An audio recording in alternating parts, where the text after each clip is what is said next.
A huge focus for me this week has been productivity and prioritization and identifying the specific tasks and actions that we need to complete to enable us to make consistent, regular progress towards our goals. Taking on this daily podcast, balancing this with my existing coaching business, family commitments, and everything else that I have on at the moment has been of particular importance to me.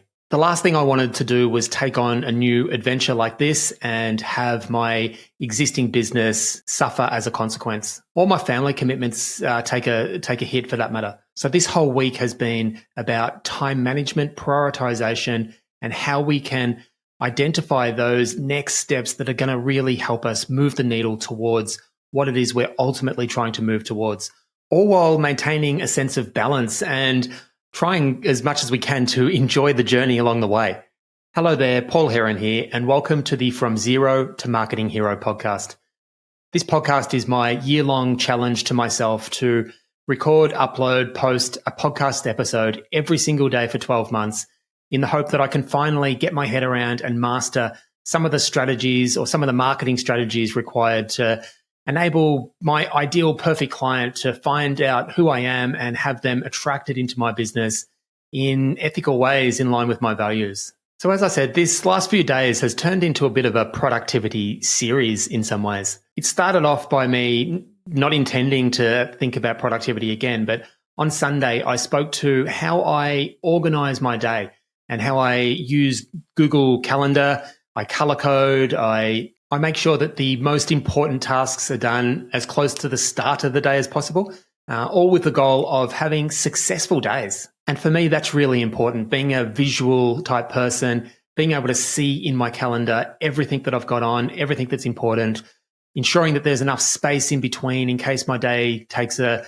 detour that wasn't expected. And the more I go through this process of planning my day, following through and giving it my best shot in terms of taking the necessary actions and the reflective piece at the end, the better I get at planning and executing and being able to identify or being able to estimate, I guess is probably a better word, but being able to estimate what I think I can get done, what I've got the capacity to get done. And as I say, the more I go through this, the better my planning becomes in general. And that took me through to Monday, where I decided to expand on this a little bit further. And while daily planning is such a critical element and something that I completely recommend everyone do, when we've only got our ultimate goal, like for me, it's a goal 12 months down the track, and we're trying to determine what our daily action should be, sometimes there's just too much of a gap in between those 2 points, and it can be really difficult to determine. So I spoke about a technique that I have employed over the last month and for quite some time, actually, and that is to set myself some weekly goals. And the power of this is that it gives you that same ability to go through the process of planning, taking action and reflecting, but on a slightly larger scale. When we plan over the course of a week, it gives us enough time to be able to think through a decent next step, or, I like to think of them as a mini project or a part of a project or at least a large enough chunk of work that's going to require a little bit of thought and a little bit of trial and error and a little bit of figuring stuff out as you go through the course of the week. And I've found this hugely beneficial. If we do this every single week over the course of a year, we have 52 opportunities to, again, improve our planning process and improve the process of estimating what we're capable of, thinking big. There are so many benefits that can come from applying something similar to this. And then I spoke about a prioritization technique called the 4Ds. And this process is basically to evaluate anything that has the potential to take our time or attention, or we're considering tackling, and evaluate it against 4 measures. So we can either look at doing something straight away, getting it off our list altogether, taking an action, which means it's completely finished. So do the task. Often this is reserved for very short tasks if it's going to take less than 2 minutes or 5 minutes or whatever rules we set up to this. But if we've got the capacity to do it straight away, just get it done straight away. The second D is to delegate. This is mainly reserved for low priority, low importance tasks that we don't necessarily have to use our own expertise to implement. But we can potentially have others help us out. And There are many different tasks that fall into this category. A lot of the repetitive tasks, I guess, we can eventually build systems we can outsource, but we can use this to evaluate anything that we're considering. And I guess the question is, do we need to be doing this particular thing ourselves? The third D is the power of deferring. And the question is, do I need to be doing this right now? So if something isn't critically important that it requires your time and attention right now, it may be beneficial to defer it to a future date that makes sense, that enables us to not think about this particular thing until the required time, which in turn enables us to focus on the things that we are allocating our time and attention to today. Now, this does require us to have systems in place that we trust. I spoke for myself about using my Google Calendar, and I've got a few other methods that I use to make sure that I am reminded of the things that I need to be doing at the time that I choose. And again, the power of this is to ensure that we're only focusing our time and attention on the things that are immediately of a need for us to focus on. And we're enabling everything else to be out of our mind. We're trying to develop a clear mind in terms of in terms of this stuff. I kind of like to think of it as decluttering our mind in some ways and allowing us to really pay attention to the things we're choosing to pay attention to in the moment. And the fourth D is to delete. Delete anything that isn't crucially important in terms of taking us towards our goal. There are so many things that are within our scope of possibility that we could be spending our time completing, but there are relatively few things that are going to actually move the needle and help us make progress towards what is most important to us. So again, very much in line with clearing our mind and clearing our path. Anything that's not vitally important towards the progress we're trying to make, delete as much of that as we can. So it's all this productivity stuff that has been on my mind all this week. And it continues to be in many ways. For me, taking on this project has created much more work that I could be doing. There are so many little rabbit holes that I would love to take the time to dive into, but I know that's at the expense of the things that are truly important for me right now. So today, I just wanted to quickly show a live example or show how I have applied this stuff to my schedule this week. And hopefully that will highlight how thinking about this all this week has really benefited me in terms of gaining clarity on what's most important to me right now. So how have I applied this to my scheduling and prioritization this week? So there are two things that take equal importance in terms of priority. They are my one-on-one coaching calls. They're in my calendar. They're the things that are non-negotiable, I can't miss. And my family commitments. Anything that comes into my calendar as a family commitment, again, is a non-negotiable. The reason I've gone down this path of becoming self-employed and doing what I do is to have that freedom and flexibility to be able to do the things that I want to do with my family. Things like their matches and training sessions and family time together. If it makes it into my calendar, it becomes a non-negotiable. I'll be there to do it. Then I guess there's this podcast. I have committed myself to this challenge of showing up, thinking about marketing at least once every day, and creating a podcast to document this journey and hopefully improve my skills along the way. So at the moment, that's a 1 hour entry in the calendar every single day.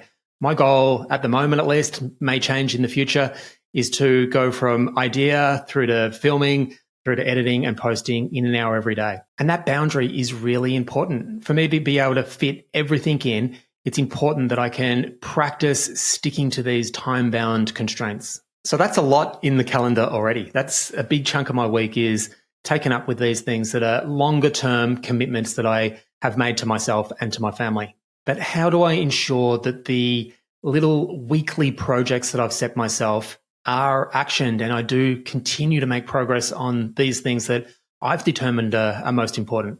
Now, if you've been following along, you'll remember that last week I picked out 3 separate goals that I would like to work on this week. One was to start a process of starting more conversations, to put a system in place that I can turn up and reach out and do some of this prospecting work that I've identified is really important in this marketing process. Another was to review the Bark touch points that I have, my profile, the way that I'm reaching out, all the individual touch points. And a third was to think about the data that I want to be collecting in terms of this marketing progress that I'm trying to make. I've spoken a few times over the last month about this continuous improvement methodology. And a big part of that is being able to identify what has actually been happening, what are the results that I have actually achieved. And I've identified that there's a couple of questions I just don't know the answers to.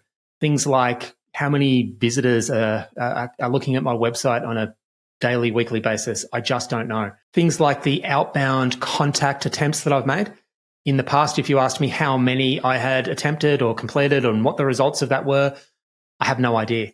So this week, what I did was have a think through how much time I've got available to allocate to these projects. And what I came up with is that on most days, particularly the days where I've only got 2 phone calls booked in my calendar, I have the capacity to put 2 1-hour blocks into my calendar each day. And this is important. As I mentioned earlier in the week, it's important for me to have some space in between everything I do, just in case I get knocked off track. It's important to know which of the tasks in my calendar are highest priority and where the non-negotiables are. But it's also really important to start this habit or start developing a habit of identifying the blocks of time that I'm going to start making progress on these projects. So for this week, what I determined was, or what I worked out was, the conversations and the reaching out is something that's vitally important. I've grouped into that posting on social media, and there's a couple of other things that were important to me. And I've put an hour block in my calendar every single workday this week. I'm going to try a couple of different things. Some mornings I've got coaching calls in the morning, so I can't put this in there first thing in the morning. So in those days, I've popped it into the afternoon. On the other days, I'll putting it into the morning. And this week is really going to be about just testing a few things and seeing what works. So there's an hour worth of prospecting in every day. And every day I've also put an hour to work on the other projects. And I've spread that through the course of the week. So that effectively becomes my plan for the week. My calendar is laid out. The plan of what I intend to do, my intentions are clear on the calendar. I've got it set up. It's all color-coded. It makes sense to me. I really like looking at it, and we'll see how it goes. So I will come back next week. I will evaluate how I went against that plan. Was I being too ambitious? Was I trying to put too many things into the calendar? Or did it feel like there wasn't enough and maybe I could put a little bit more in there? I won't know. I can't know until I turn up next week after I've had the chance to go through this plan and see what works. And the last thing I quickly want to note is that sitting behind all this is developing and bringing a healthy mindset to this planning process. It's not about being perfect, but it is about creating a little bit of structure that's going to give me the best chance of getting these things done. If I look at my plan, I don't need to be spending hour after hour ensuring these projects are completed through to fruition. My plan will be a success if most of these hour-long blocks I've spent some time thinking about that particular problem. And if I'm able to record any progress throughout the course of the week, it's going to be a huge win. So it really is, more than anything else, I think, about developing this healthy mindset towards approaching goal setting, committing myself to taking the applicable actions in accordance with the plan, and the healthy reflective piece afterwards to continue learning, growing, continue believing that I've got what it takes to get to the end of this project and have the results that I'm looking for. So I'll have to see how I wake up and how I feel tomorrow, but I think this is going to be the end of the productivity week.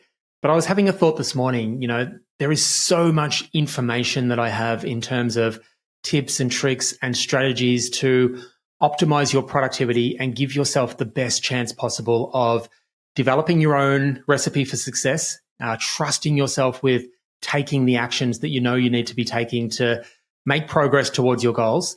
And what I want to offer is an opportunity to download a lot more information in relation to processes, systems, productivity in general. So I'm going to create a simple landing page. If you're interested, you can click on the link below and I will email you through a copy of the document that I'll put together. There really is a wealth of information there and it covers everything from goal setting, the relationship to failure and goal setting, challenging ourselves to step out of our comfort zone and just showing up and taking the actions that we need to take and working through how we prioritize that. I know this is something that I'm not alone in feeling a little bit of overwhelm, and I'm sure it's something that can be hugely beneficial for a lot of you guys out there. So If it sounds interesting, click the link below and I'll send you out a copy and you can let me know what you think. So that's it for today. I hope you've got some value from this exercise. If you haven't listened to the previous few days, I'd recommend going back and having a listen. And as always, just a quick reminder, if you are getting value from this series, please consider subscribing and or sharing with anyone else that you know may get the same value. One of my goals is to share this content with as many people as I possibly can and have people get involved in the conversation.